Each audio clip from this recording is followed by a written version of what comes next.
What's going on, 80K Sports Performance families? Ryan here with this week's Coach's Corner. And this week I wanted to talk about training age versus chronological age and why that makes a difference in an athlete's training. So your training age is how long you have been training. So that doesn't take into account how old you actually are, which is what your chronological age is, how many years old you are. Your training age is how long you've been training.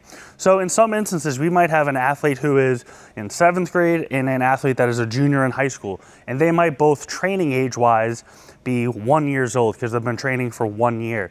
However, the chronological age is much different. And the reason that it's important to differentiate between training age and chronological age is your training age is going to more so determine what your training should look like as an athlete in turn more than your chronological age. Because if you're brand new to the weight room, no matter how old you are, if you're a 7th grader, you're a junior in high school, or even if you're an adult who's never been in the weight room, your training should look pretty simple. And a lot of times we see some of our older athletes, our high school athletes who are brand new to training, think that they should be doing what they may be seeing online or other athletes doing because they're the same age and they're also in high school. But if you're brand new to the weight room, we want to start basic and build that base that then we can help progress over the time that your training age grows. And that's why we've implemented certain things like our strength standards to make sure that athletes of all ages are hitting these benchmarks along the way as their training age grows. So then that way they're doing appropriate exercise for them. Because a lot of times we see athletes that they think just because I am a junior in high school and I might be a really athletic person that I need to be doing all of these advanced training methods. But in reality, they're going to get a lot of benefit from just learning the basics and doing them well.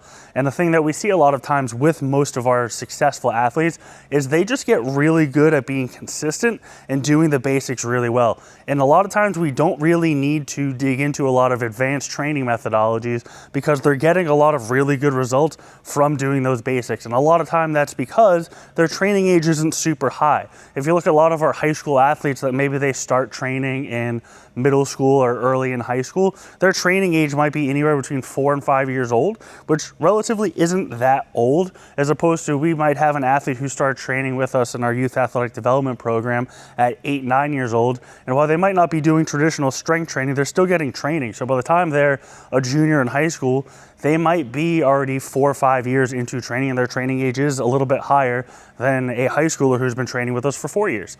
So it's all relative depending on when you start training and how consistently you're training. So it's really important to make those differentiations to make sure that athletes are doing appropriate exercise for their level and their skill level in the weight room.